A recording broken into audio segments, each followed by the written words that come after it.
is nothing but Bharata Nyaya Samhita is nothing but IPC itself. Bharata Nagarika Suraksha Samhita is nothing but CRPC. And Bharatiya Sakya Samhita is nothing but Indian Evidence Act. So English కొంచెం తెలుగు దాదాపు ఈ APC CrPC Indian act బట్టి అన్ని present చట్టాల్లో కూడా చేయడం జరిగింది. అందులో కొన్ని మార్పు చేసి ఫర్ ఎగ్జాంపుల్ స్నాచింగ్ అనేది లేకుండే, సో ఇప్పుడు ఒక పెట్టడం జరిగింది.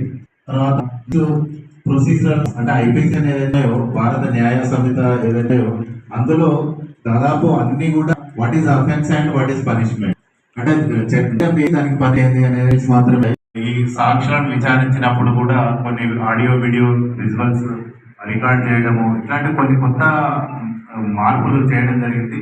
సో అవన్నీ కూడా దాదాపు లాస్ట్ మంత్ లోపలనే